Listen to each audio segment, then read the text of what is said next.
Leroy stood in his small Texas kitchen with both hands wrapped around a dented blue mug, afraid that if he put it down, his fingers would start to shake, and he didn't want either of them to see that.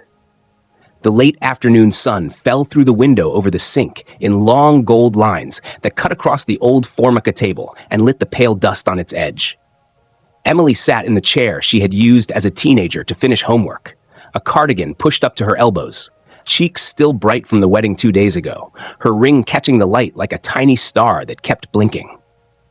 Beside her sat Nathaniel, the new son-in-law, leaning back with one arm spread across the top of her chair like a claim sign. He had that smooth smile that never moved his eyes. He talked like a man selling something soft, and while he talked, he slid a thick envelope across the table with a quick, easy flick. It bumped to a stop near Leroy's mug, right on a coffee ring and a nick where a screwdriver had once slipped. "Just a formality," Nathaniel said, and his voice sounded trained, like he had practiced it in a mirror. "Family trust, asset alignment, future planning, all of that. Keeps things simple when there are children." Emily nodded fast, the way she always had when she wanted him to see she was sure. "He's great with money, Dad. He knows how to set things up right." Leroy kept his face still. He looked at the envelope. His name was printed on it in neat block letters that did not belong to his daughter. It looked like banker writing. The paper inside gave it a heavy feel. He did not pull it closer. "What do you need from me?" he asked in the same steady tone he used to use when customers at the feed store tried to return a thing they had broken themselves. Nathaniel's smile widened, but did not warm. "Only your acknowledgement. We want to roll immediate family holdings into one structure, create stability, avoid messy probate later. It is nothing big." He said "we" and meant himself. He said later, and looked at the clock, like later was already here. Leroy drank and set the mug down without clatter. He saw how Nathaniel moved through the kitchen, how he brushed crumbs into his palm, how he opened and closed a cabinet as if mapping the house. He saw how Emily's fingers folded under the table, twisting her ring, nervous and happy at once. He thought of the way the reception had sounded, music and glasses, and a loud laugh from behind the bar, a voice he did not turn to see because he did not want to cause a scene. A voice saying, "After the wedding, we throw him out." And the way those words had stuck in his chest like a splinter he could not reach. He told himself he might have misheard. But now the envelope lay there and looked like proof. They stood to leave for last-minute honeymoon errands. Nathaniel thanked him for the coffee and said, "We fly out at dawn. Keeping this clean will save us time when we're back." Emily squeezed Leroy's shoulder and kissed his cheek, and for a second she looked 12 again, before time rushed in and she was someone's wife. The front door closed. The house took a breath and settled into its old sounds. The tick of the wall clock, the hum of the air, the far-off bark of the neighbor's dog. Leroy pulled the envelope close and opened it with his pocket knife, slow and neat, pressing the blade against the glue and lifting the flap like letting air into a sealed room. The papers slid out with a whisper. There were tabs and stamps and bright flags that said, "Sign here," and it was written like a thing already approved, as if the world had agreed and he had not yet heard. He read every line. He read section 7.2 twice. He read the name Family Trust and the slot where the trustee name sat, Nathaniel Hastings. He read the part where his assets would be disclosed in full, updated quarterly, declared against a list of categories that sounded harmless until they sat under his life like a wide net. He saw a shaky, fast signature above a line that said Emily, and he knew how her hand looked when she signed in a hurry because he had watched it on permission slips for years. He set the stack down and breathed out through his nose. He looked at the photo on the wall, the one of May in the old fishing hat, chin tipped up, eyes half closed against sun, the day they caught nothing and came home happy anyway. He had buried her 3 summers ago and learned that grief has a weight even money cannot move. She had left him $7 million, the quiet sum of their land sale, his small business buyout, and the slow growth of accounts she had built piece by piece, the same way she built quilts, block by block, never telling anyone how big it would be until it warmed the whole bed. He had told no one about the money, not Emily, not May's sister, who always asked careful questions, not the men at the VFW who liked to test each other with numbers. He had told no one because he knew what money did to rooms. First, it made people lean in.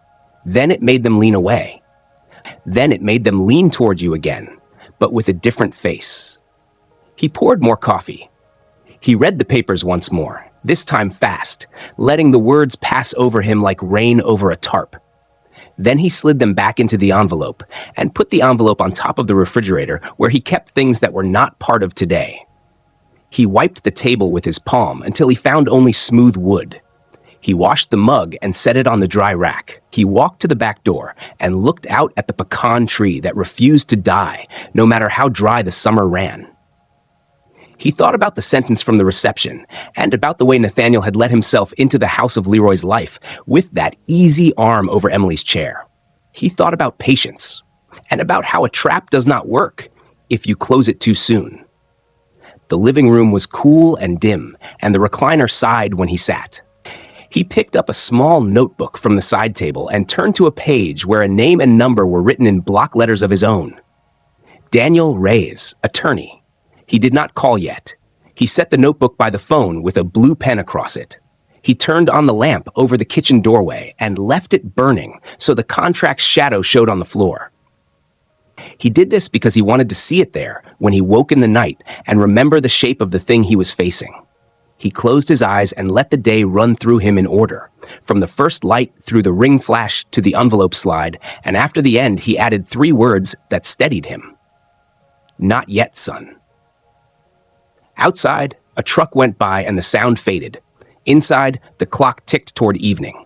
Leroy did not sleep. He watched the line of light move across the floor until it touched the chair where Emily had sat. He whispered her name once, the way a man says a prayer, and then he decided one more thing in that quiet, simple way of his. He would not be thrown out of the life he had built, not by a contract, not by a smooth smile, not by a plan that put love into boxes. He would wait. He would watch. And when the time came, he would move. The next morning came hot and bright, the kind of Texas morning that makes shadows look sharp. And Leroy had just poured his first coffee when the knock hit his front door at exactly 9, quick and clean like a drum beat, and it made him put the mug down so he would not spill it. He wiped his hands on a dish towel and opened the door to a young man in a charcoal suit, hair slicked back, a briefcase shiny enough to reflect the porch rail. A smile trained to look polite without saying anything at all. And the young man said, "Mr. Leroy Carter?" and held out a hand that Leroy did not take. Leroy nodded once and kept his palm on the door. "My name is Carter Doyle," the visitor said in a smooth voice. "I represent Nathaniel and Emily Hastings in a small matter of urgent financial alignment." And the name Hastings hanging on Emily like a tag made something pinch inside Leroy's chest. So he said, flat and quiet, "My daughter's name is Emily Carter," and watched the young man's smile pause for half a second, and then return as if it was on a hinge. "Of course, my mistake. May I come in?" "This will be brief," he added. And Leroy stood aside because sometimes you learn more by letting a man step into your house. He watched Carter cross the living room without looking at the wedding photos on the wall, set the briefcase on the dining table where Emily had once glued paper suns onto a school diorama, and open it like a dealer opening a case of marked cards, glossy folders, colored tabs, a pen that clicked too loud in the quiet room. "This contract is precautionary," Carter said, laying pages out in neat fans. "A standard family trust structure designed to consolidate immediate family holdings for the benefit of future children, minimize probate, and create predictable management." And he said it like a weather report, like no one made choices in it at all. Leroy did not sit. He kept his hands on the back of a chair and said, "Show me the money part." And the young man did not like being moved off script, but he turned pages anyway and tapped a heading with his pen. Section 7.2, Parental Estate Disclosures and Pre-Inheritance Trust Structures. And he spoke about disclosures, quarterly updates, roll-ins, oversight by trustee. And there sat the name of the trustee in a clear line, Nathaniel Hastings. And there above a signature line was a fast, slanted Emily, the kind of signature she made when she was rushed, and something cold ran along Leroy's neck like a draft. But he kept his face still and said, "I don't sign anything without my own attorney." and the smile on Carter's face thinned like a string pulled tight. "Of course," the young man said, clicking the pen shut. "Mr. Ack, Hastings asked that this be handled by week's end, so processing is complete when they return from their trip." And he closed the folders with soft hands and packed the briefcase. And when he reached for a card, Leroy did not take it. He only walked to the door and held it open. The lawyer stepped out into the bright morning, and the door clicked behind him. And the house felt like it had been brushed by something cold, even though the air was warm. Leroy stood a moment with his hand on the knob, listening to the ticking clock and the stubborn hum of the old AC. Then he picked up the small spiral notebook from the counter where he had left it last night, turned to the page with Daniel Rise written in block letters, and dialed. "Talk to me," Daniel said, his voice steady like a level placed on a board. And Leroy told him everything in order: the envelope, the trust language, the line he had heard at the reception. "After the wedding, we throw him out." The neat block letters on his own name, the rushed tilt of Emily's signature, the way the lawyer had said urgent as if a fuse had already been lit. Daniel was quiet for a beat, then asked, "Do you want me to review their packet?" And Leroy looked at the papers on the table and saw not words but a shape, a net with small knots, and he said, "No, I want a decoy." And Daniel let out a breath that sounded like he had expected that answer and still did not like it. "Tell me," he said, and Leroy told him plain, a simple, boring financial story that said he had only $260,000 left after debts and taxes, a couple of modest accounts, a sold cabin to cover medical bills, paperwork clean enough to pass a quick sniff, but dull enough to make a greedy man shrug. "You're setting bait," Daniel said, and Leroy said, "I'm setting truth around a lie to pull a lie into the light before it harms my girl." And Daniel did not argue after that. He only said, "Give me 2 days." And they talked through details, file dates, letterhead, the kind of bank language that makes eyes slide off the page. And when they hung up, Leroy felt a small click inside, like a bolt sliding home on a gate. He made another coffee and walked through the rooms, looking at corners the way you look at fences before a storm. Checked the back door latch. Checked the window over the sink. Wiped the table and put the lawyer's packet back in its envelope, and set it on top of the refrigerator where he stored old seed catalogs and things that did not belong to the day. By late afternoon, the sun had turned hard and white, and he sat at his desk, cleared a spot, and laid out a thin manila folder for the paper trail that would arrive. And when the files came the next evening by secure link with Daniel's note, all documents prepared, dates consistent, tax slips included, call if anyone pushes. Leroy printed them on his old laser printer that coughed once and then worked like it always did, stacked the pages, ran his thumb along the edge to make it neat, and placed the folder half open on the desk like a book someone forgot to close. He left the office door ajar, because sometimes people show you who they are when they think they are alone. He did not lock anything. He did not move the wedding photo. He only let the house be itself and waited. When evening fell, the air grew soft, and he stood on the porch for a while and watched the last light catch in the pecan leaves. And he thought about May and how she would have told him to keep his back straight and his voice calm and his eyes open. Night came down slow, and he turned off lights one by one until only the desk lamp in his small office burned. A lighthouse for a ship he hoped would try the rocks. He sat in the quiet and listened to the clock mark seconds, to the air handler start and stop, to a dog bark 2 streets over, and he almost forgot the phone was on the table beside him until it buzzed at 11:47 with a small angry sound. A text from the bank, flagged login attempt on a very old joint account with a balance too low to matter. The attempt made with a name query under his mother's maiden name, a name almost no one living used for him, and the alert did not scare him. It steadied him because it told him something important. Someone was not fishing at random. Someone was searching in the dark with a detail that did not belong to them, and that meant the path back to the hand on the keyboard would be traceable. He turned the lamp a little so the decoy folder shone like a small stage, and he whispered, "All right then," to the empty room, and he sat back and let the mystery do its slow work, because he knew now the house had visitors even when the door was closed. And he knew the tide had turned. And he knew, most of all, that he would not be the one surprised when the lights came on. 2 slow days rolled over the neighborhood like heat waves on the highway, and Leroy kept the house quiet on purpose. The decoy folder left half open on the desk. The office door left ajar, the way people leave a gate that looks closed until a hand tests it. And he moved through his morning chores like a man who has to breathe through his worry. Coffee, porch sweep, a check of the mailbox for nothing in particular.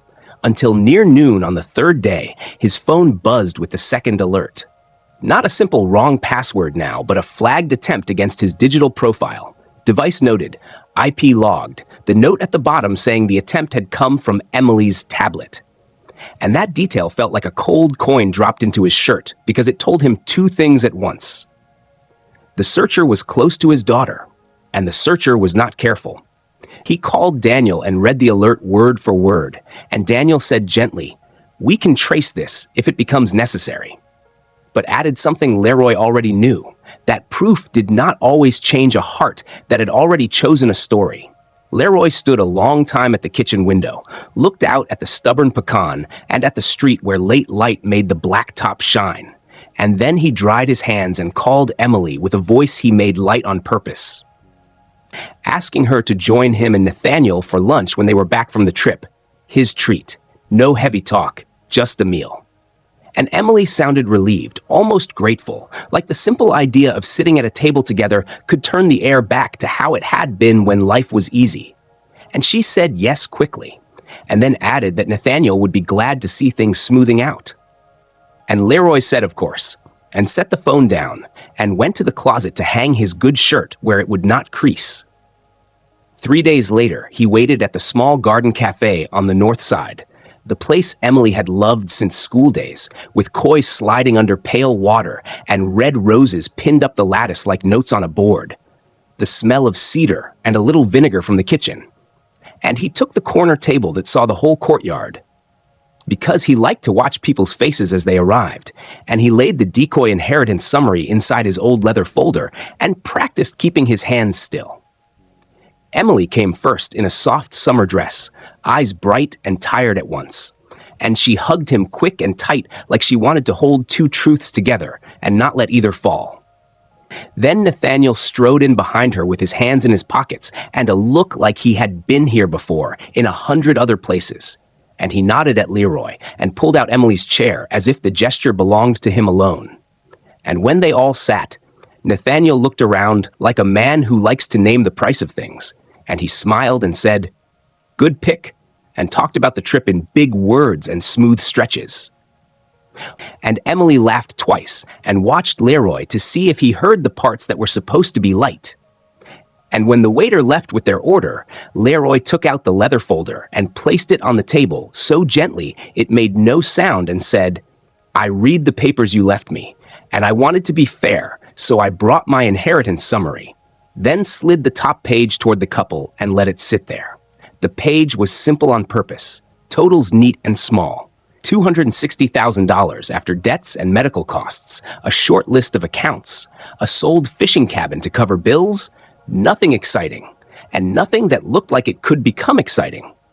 And Nathaniel did not move his face much, but his eyes changed like a man tasting something he did not expect. And Emily's eyebrows pulled together, and she said in the soft voice of a child asking about a storm, "I thought Mom left more." And Leroy kept his voice slow and kind and told the half story he had planned, that May had carried more debt than he had ever told Emily because he did not want her to hold it. That life was expensive in quiet ways you do not see until the bills come. And Emily nodded because that sounded like the world she had begun to know on her own. And Nathaniel lifted his drink and smiled a thin smile and said, "With careful management, even small amounts grow," in a tone that sounded like something from a show, and the meal went on with talk about airports and hotel upgrades and someone's funny taxi driver. And Leroy listened and counted the beats between words and watched for the tiny flinches that tell you where a man is soft, when plates were scraped clean. Nathaniel laced his fingers over Emily's hand and said, "We are a family now. We can do this together." And Leroy nodded once and said, "We'll see." and paid the check in cash because he wanted no electronic echo of that meeting to sit on any shared account. The afternoon light was getting hard when he drove home, and he had just taken off his good shirt when the phone rang with the bank's number again. Another attempt on his profile. New device ID. Same goal, and he pressed the cool counter edge with his fingers until his hand steadied, because the pattern told him the hungry man had not lost his appetite. The gravel in the driveway crackled before he could decide what to do next, and Emily came in without knocking, cheeks hot with anger and fear, hands tight around her bag, and she did not sit but stood across the table with her chest rising fast and said, "Why did you threaten Nathaniel?" Like she had practiced the line and then thrown it too hard. And Leroy looked at his daughter and thought of the first time she broke a plate and cried because she feared she would be in trouble. And he made his voice calm and quiet and said, "I did not threaten him. I told him I would not sign anything without my attorney, that is all." And Emily shook her head and said he had cornered Nathaniel outside the cafe and accused him of trying to steal, that he had called him a liar. And Leroy said again, "Steady, I did not." And then, because he wanted the truth to reach her before the lie hardened, he told her about the bank alerts, about the device traces, about the old joint account someone had tested using a name almost no one knew. And he told her that someone had tried to enter his profile from her tablet while she was on her trip. And her face changed from angry to confused to wounded so fast it cut him. And she said, "What are you saying?" And he said he had left a decoy document open to see who would push at it, because he needed to know what kind of man stood beside her. And she took a step back like the word decoy had shoved her, and she said, "You set him up? You are spying on us? You are trying to control my marriage." And tears came into her eyes and made them bright and hard. And Leroy reached out but did not touch her and said, "I am trying to protect you from a mistake you cannot unmake." And she shook her head hard and said, "You don't know him like I do. He loves me." And then she was gone. The screen door snapping, the car starting, the tires biting gravel, and the house filled up with the kind of silence that sounds like a held breath. Leroy stood in the doorway to the hall where the old photos hung. Emily in braces, Emily in cap and gown, May with her arm around them both. And he put his hand on the wall because he needed something that did not move. And in that stillness, he understood the next part of the work would hurt more than the first. Because catching a thief was one thing, but keeping a daughter while you did it was something harder, like holding a rope that might burn your hands and not letting go. Morning came bright and dry, and Leroy woke before the sun had cleared the pecan tree, the house still holding the silence Emily left behind. And he made coffee slow because he needed his hands to do a thing that did not shake. Then he sat at the kitchen table and stared at the dent where a plate had fallen years ago, and he told himself out loud, calm as he could, that hurt was not the same as danger, and that he would deal with danger first. The phone rang at 8, and Daniel's voice came steady and low, saying he had pulled logs from the bank alert through their fraud contact, that there were device IDs, IP addresses, and timestamps, and that the attempt to enter Leroy's profile had come from a hotel network in Emily's honeymoon city using Emily's tablet and a secondary device that matched Nathaniel's phone. And Daniel said if this went to court, they could make a clean line from the request to the hand that sent it. And Leroy closed his eyes and thanked him, then said something that tasted like dust, that court was not the tool he needed first, that a judge could not change a heart that had made up its story, and that he needed a truth Emily could not explain away. Daniel grew quiet, then asked if Leroy still had the wedding files, the rehearsal dinner, the reception, the toasts that go too long. And Leroy said yes, all of it, the fancy video and the shaky phone clips the cousins sent. And Daniel said, "Men who think they are safe will brag," and told him to listen to everything, not just the words meant for the microphone, but the edges, the parts where people think the camera is not paying attention. And Leroy hung up and moved to his small office and pulled the shoebox of flash drives and the labeled folder the videographer had mailed. And he set the decoy paperwork aside and opened a fresh legal pad because he liked to make notes with his own hand. He watched the rehearsal first, the bright church lights making everyone look new, and he heard nothing there but nervous jokes and a cousin's bad guitar. He watched the ceremony, the vows said with careful smiles and words he believed Emily meant.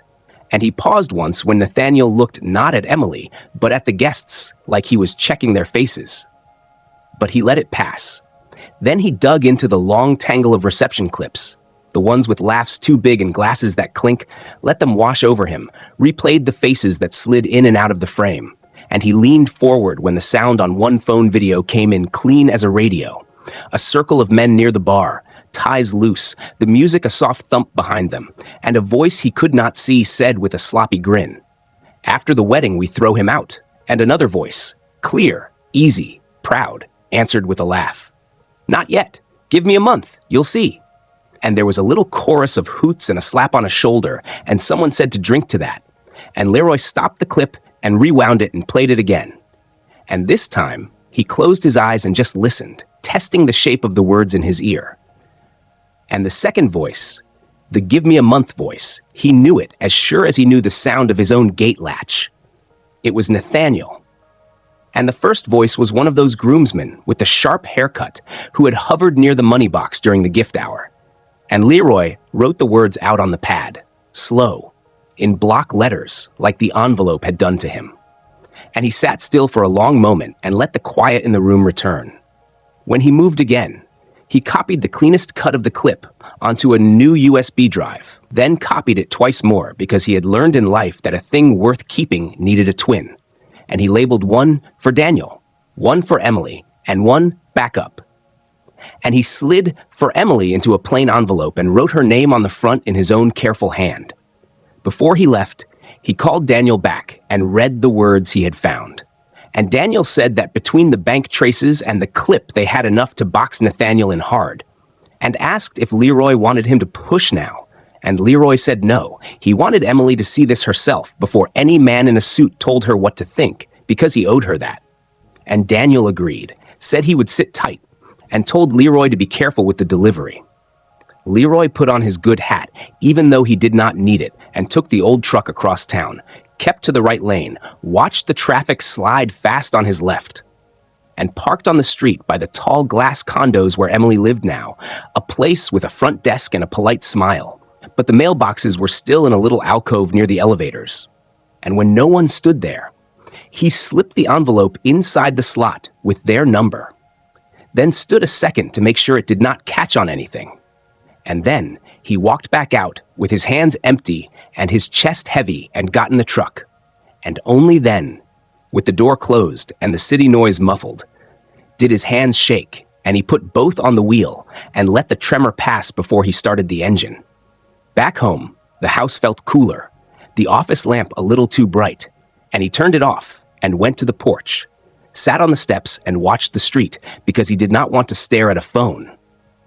And when the sun fell, he went inside and ate a sandwich he did not taste, and washed the plate and wiped the counter and checked the back door, and then sat in the living room in the dim light and listened to the clock say each second like a small nail tapped into wood.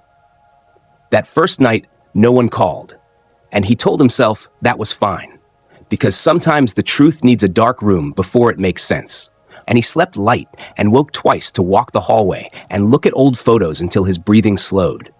The second day, he kept busy on purpose, tightened a loose hinge, drove to the hardware store for sandpaper he did not yet use, watered the rosemary May had planted too close to the steps, then came back and sat at the table and read the paper without seeing most of it.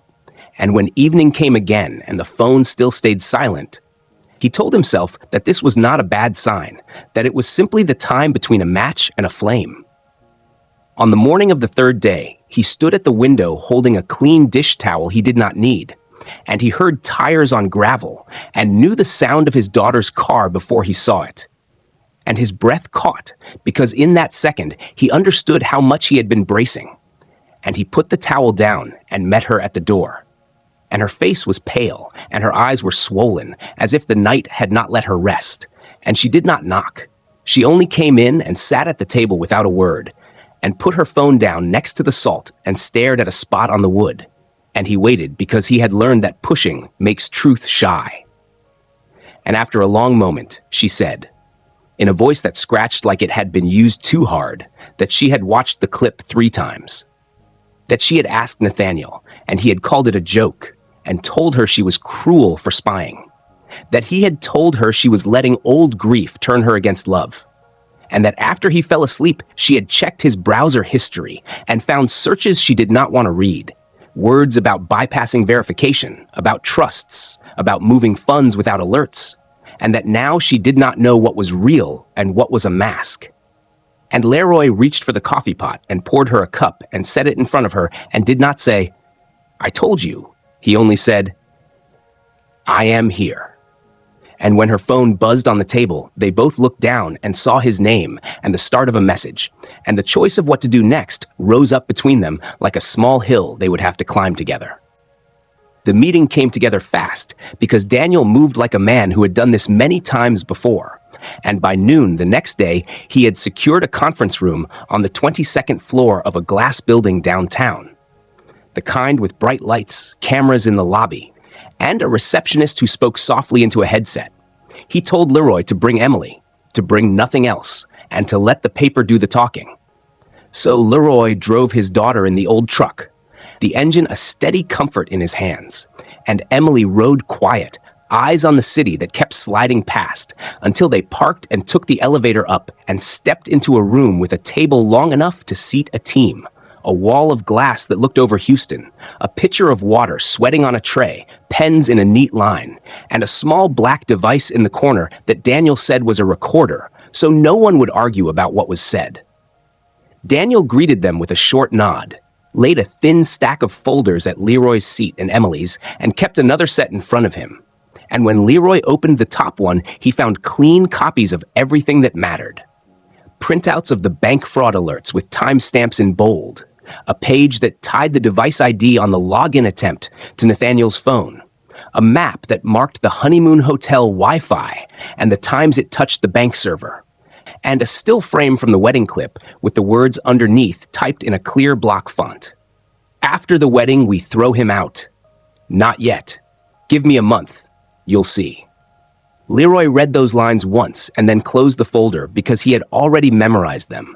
And he sat with his hands folded while Emily took a breath and pushed her shoulders back the way she used to before a hard exam. Nathaniel arrived 10 minutes late, black turtleneck under a trim jacket despite the heat, sunglasses he didn't remove until the receptionist left them alone, a grin that tried to say he was in charge. And he leaned in the doorway first, as if the room might rearrange itself to suit him, then walked to the far side of the table and sat with a soft scrape of chair legs. "Good to see you both," he said to the glass more than to their faces. "I hear there's been a misunderstanding," and Daniel did not smile.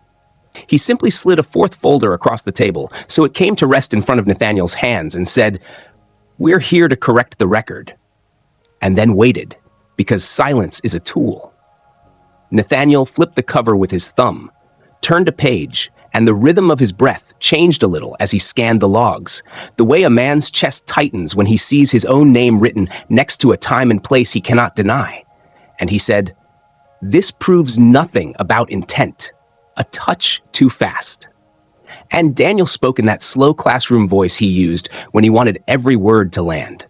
"We have unauthorized access attempts to Mr. Carter's financial profile, routed through your phone while you were on the hotel network, using Emily's tablet as a springboard. We have a pattern, we have times, and we have your voice on the wedding night, making promises about a very short timeline to see results." And he tapped a small USB drive on the table once with his nail, a tiny sound in the big room, and added, "plus a witness who recorded the exchange." And Nathaniel's jaw worked for a second behind his teeth. He tried to switch lanes, said he had paid for parts of the wedding, that Emily had used his accounts for deposits and therefore owed him money if she backed out now. And he lifted his chin toward Emily like he was sure she would take his side. But Emily kept her eyes on the folder that held the words she had read 3 times in the night. And she did not speak. Daniel opened a second stack, slid papers in a careful fan, and said, "Here is the clean path forward." And he put his finger on the first page, an annulment petition already filled in except for dates and signatures. Then on the next, a mutual release that cut Nathaniel off from any claim to Emily's current or future assets. Then on a third, a notice to close every joint account and revoke access to anything that used her name. Then on a fourth, a simple statement where Nathaniel acknowledged he had no authority to request financial information from Leroy and would not try again. "You will sign these here today," Daniel said, "and when you do, you will both walk away without this becoming larger. If you don't, we file a complaint this afternoon and send our package to the bank's fraud unit, the district attorney's office, and a list of reporters who love stories that begin with, 'He married for money,' and include audio from the bouquet toss." And he let the words rest in the air. Nathaniel laughed then, quick and thin, and said they were bluffing, that nobody would care, that this was a family matter. And Daniel replied, still soft, that bank fraud did not care about wedding colors. And Leroy thought it was strange how calm he felt, how his heart did not pound, how the room seemed level under his feet. And he realized it was because the fear had moved out and a simple fact had moved in. Nathaniel was not as careful as he thought, and the truth had weight at last. Nathaniel put a palm over the folder as if he could warm it into a different shape and looked at Emily, tried on his softer voice, said, "Baby," like a key he had used many times. But Emily lifted her eyes then, and they were clear in a way they had not been since the honeymoon plane lifted off. And she slid a pen across the table to him and said, in a voice that did not tremble, "You will sign." And that was when the game ended, because Nathaniel saw that he had lost the audience he needed. He took off the sunglasses all the way and set them down with a click that sounded louder than it should. Looked at Daniel, looked at Leroy, then signed where the sticky tabs told him to sign. Initials here, signature there, date on the bottom line, and each stroke of ink felt like a board nailed down on a bridge they needed to cross. Daniel called in a notary from the hallway who watched the last page and stamped the seal and wrote her name and the time, 1:42 p.m. And then Nathaniel stood, put the sunglasses back on as if they could still hide him, and said to the room, "You'll be sorry," which was a small, tired line that men use when they have run out of better ones, and then he left without looking back.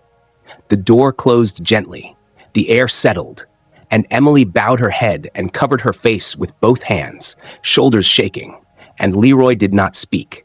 He only moved his chair around the corner of the table and put his hand on her back and felt the heat of her grief and the first cool current of relief run under it. Daniel gathered papers in tidy stacks, said he would file the annulment before close of business, email confirmations, handle the account closures, and sit on the rest unless they were forced to use it. And Leroy thanked him without much voice because his throat had gone thick. And then the three of them sat for a minute in the big quiet room, the city buzzing below them like a distant machine. And when they finally stood to leave, the simple details felt suddenly bright and real. The way Emily's chair made only a small sound on the carpet, the way sunlight flashed off the pitcher of water, the way the elevator dinged softly, and the way the ground felt solid when they reached the street, as if the building had not been the only thing made of glass. They left the glass building with its mirrored walls and quiet carpets, and the city heat hit them full in the face as the revolving door let them out. And Leroy guided Emily across the sidewalk, the way he had when she was small and afraid to step into a moving crowd, not tight, just steady, his palm at her elbow, and they reached the old truck, climbed in, and sat for a few breaths without starting it, listening to the hum of traffic under the overpass. Until Emily whispered, "I feel hollow." And he nodded once because the word fit, then turned the key and let the engine settle into its familiar rattle. The drive home was quiet by choice, the radio off, windows cracked for warm air, the downtown towers shrinking in the rear view, and the long, flat road unrolling in front of them. And Emily watched the world pass as if it were a film she had already seen, while Leroy counted small things to keep his mind from racing. The blink of the left turn signal, the green of a highway sign, the two beats of the wiper that cleared a smear no one else would have noticed. When they reached the house, the pecan tree threw a trembling shade across the porch, and the screen door creaked the same way it always did, And Emily stood in the kitchen like someone in a museum who recognizes a painting, because every corner of this room knew her. The sink she had stood at with soapy hands, the fridge with magnets crooked around old-school pictures, the dent in the table where a dropped pan had left its mark. Leroy set the kettle on and told her he was making chamomile the way May had taught him. Honey first, then hot water, then the tea bag. Because order calms a day, and Emily sat and folded her hands around the warm cup when he placed it in front of her and stared at the rising steam without drinking. And the clock over the doorway ticked a gentle sound that gave the room a heartbeat. After a long minute, she said, "I don't know who I am in this story." And Leroy answered slow, one sentence at a time, that she was the person who loved and trusted and then learned, and that none of those things canceled the others. And she nodded and held the cup tighter and said, "I should have believed you sooner." And he shook his head and said there was nothing to fix in the past, only steps to set down now. The house felt less heavy when she finally took a sip, and the honey was too much, and they both smiled because May always overdid sweetness when the day was bitter. Leroy looked at the window and then back at his daughter and felt a truth asking to be spoken. So he told her, in plain words, that her mother had left him $7 million. And Emily blinked like a camera catching bright light and set the cup down with care and said very soft, $7 million. And he said yes. And he told her that he had kept it quiet, not to keep her small, but to keep rooms from turning strange, because money can walk in before you do and change faces. And he did not want that to happen to her life. For a moment, she only breathed. And then she said, "No more secrets." And the words sounded like a door unlocking, and he said, "No more." And they sat with that and let it settle. And the mystery of who was safe, who was greedy, who was true, began to lose its bite and turn into simple facts that could be handled. Practical work followed, because that is how you bring fear back down to size. They called Daniel on speaker at the table, and he told them the annulment filing was stamped and the joint accounts were in the process of closure. And he walked them through next steps in even lines. New passwords for everything. 2-factor codes routed to fresh numbers, credit freezes with the bureaus, a fraud alert at the bank for any request on Leroy's profile, a new email that no one had, and a simple living trust that held Leroy's assets with provisions that kept control out of any future spouse's hands while allowing gifts to Emily when she needed them. When the call ended, Leroy dug the little notebook from the junk drawer and wrote each step and checked boxes one by one, the pen squeaking on paper, while Emily fetched her laptop and changed what needed changing. And together, they set a stack of old papers into a box marked done and taped it shut. In the middle of this, Leroy remembered to feed them, so he made eggs and toast and sliced the last garden tomato, and he burned the toast because he always did. And Emily laughed at the smoke alarm's small, high cry and waved a dish towel until it stopped. And the laughter sounded like it had been waiting behind a door and finally found a way out. After lunch, she went to her condo with him to collect a single bag, not ready to sift through everything, just ready to leave what needed leaving. And while she put clothes and a framed photo into the tote, Leroy called the condo office to place her on the do not allow list for any visitor without her except Daniel. And he stood by the window and watched the parking lot and tried not to think about the way a black car had idled there 2 nights ago. Because sometimes a car is only a car. Back at the house, he showed her where the extra keys were and the small safe behind the old winter coats. And they set the alarm code to a number only the two of them knew. And as dusk pulled the yard into a softer color, Emily took her tea to the porch steps, and he joined her with coffee. And they watched a neighbor walk a dog, and the dog stop. And somewhere a radio played a song from years ago, and no one said the name Nathaniel. When Emily's phone buzzed, she checked and turned the screen toward him, unknown with a blank message. And they both looked at it, and then she powered the phone down and set it face down. And the decision not to answer felt like a strong board laid over soft ground.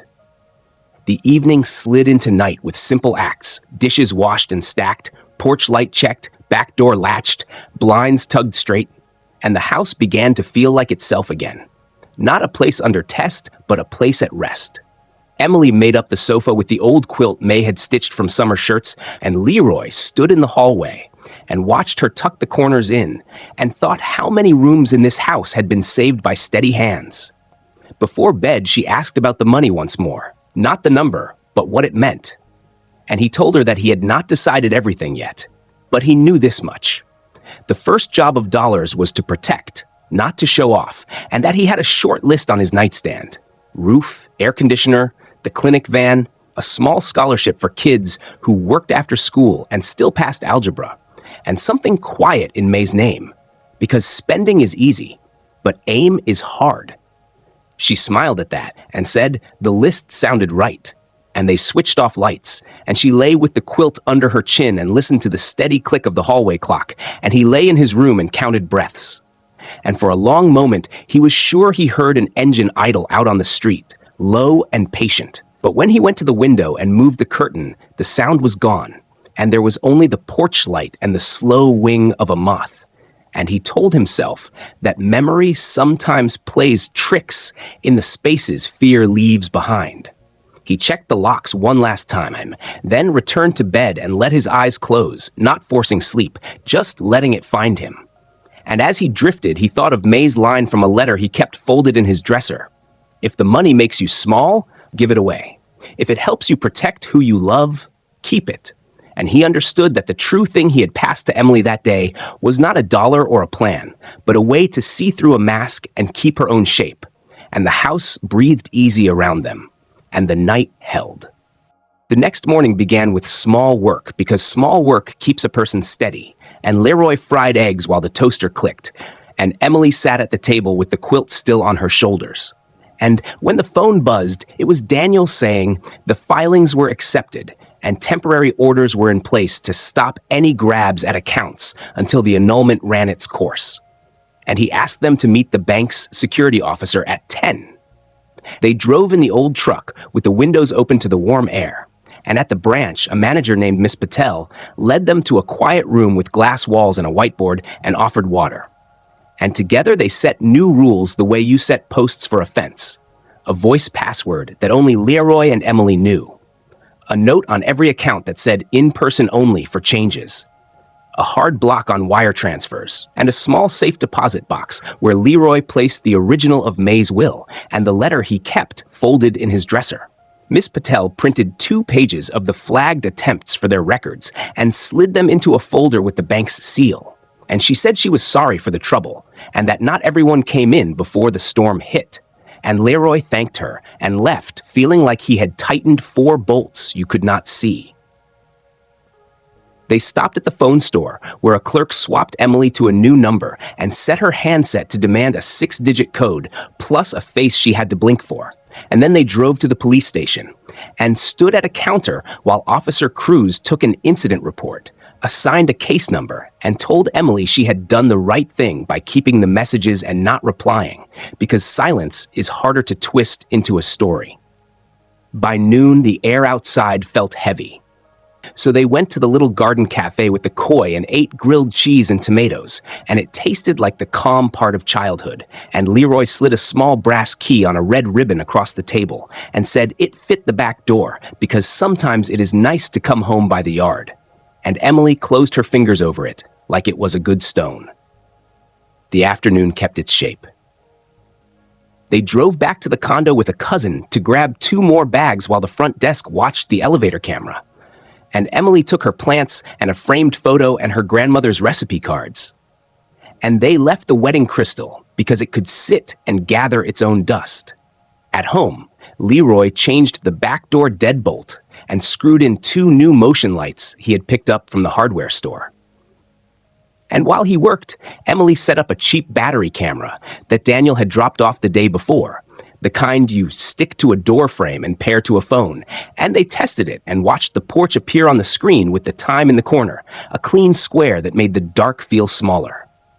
At dusk, they ate simple stew and washed bowls and listened to the radio play songs they knew, and they did not say Nathaniel's name, and for 1 hour, the house sounded like itself.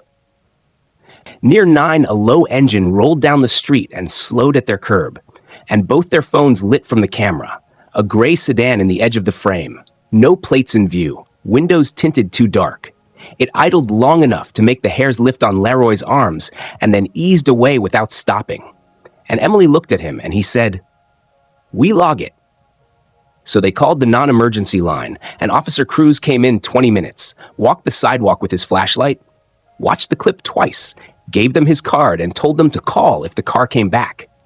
And the way he spoke made Leroy feel that a line had been drawn in front of the porch. The night was quiet after that, and in the morning Daniel texted 3 things in a row.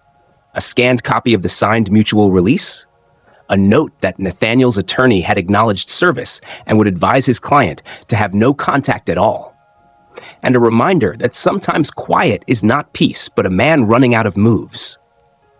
Leroy read it and felt the steadiness of a floor that had been checked with a level. He and Emily drove to the free clinic on the edge of town with the faded sign and met the director in a back room that smelled like rubbing alcohol and lemon cleaner. They handed over a donation for the van in May's name, and the director's eyes filled in a quick, surprised way that made Emily swallow and press her lips together. And she said it felt good to do a thing that would move, not just sit in a bank. From there, they drove to the high school, and Miss Alvarez from counseling sat with them in a room with posters about scholarships, and Leroy told her about a small fund he wanted for students who worked after school and still kept their grades. And Miss Alvarez said there were 5 kids she could name right now, and that the help would matter this year, not someday. By mid-afternoon, they were back at Daniel's office to sign the simple living trust papers they had talked about, the May Carter Trust. Plain terms, clear lines. Corporate custodian for the boring parts. Leroy as trustee while he lived, Emily as beneficiary, without any spouse ever stepping into the control room. And Daniel read each clause in soft English and stopped whenever Emily had a question. And when ink dried, he made a small stack of copies and put the originals in a fireproof envelope like a baker boxing a cake. On the way home, a voicemail landed from an unknown number. A man's voice that sounded too awake for midday, and that tried to laugh while he apologized. He was one of the groomsmen, he said, and he had a bad feeling about the joke he made at the reception, and he wanted to say sorry for his mouth. And there was a line in there about 30 days to reposition assets that sounded like he was repeating something Nathaniel had bragged about. And Emily forwarded the message to Daniel with a short note that said, "For your file." And Daniel replied with a thumbs up and the 3 words, "Keep everything organized." At home, Leroy opened the desk drawer and took out the decoy inheritance folder that had done its work, stamped void in red ink across the top, and set it in a box he labeled lessons with a black marker. He lifted the real folder and added a clean page on which he wrote in slow hand a single sentence he wanted Emily to remember. Money is a tool, not a voice, and he tucked May's folded letter behind it like a small shield. Evening stretched gold over the yard, and they ate early on the porch steps, brisket left from a church sale, paper plates, 2 cold bottles of tea, the kind of meal that makes a day feel finished. A gray sedan rolled past once more, slower than traffic should go, and then a patrol car turned the corner behind it and idled a minute before moving on. And Leroy felt the knot in his chest loosen because someone besides him now watched this street. When the porch light blinked on by itself, he and Emily took that as a cue to go inside and close curtains and turn on 1 lamp in the living room.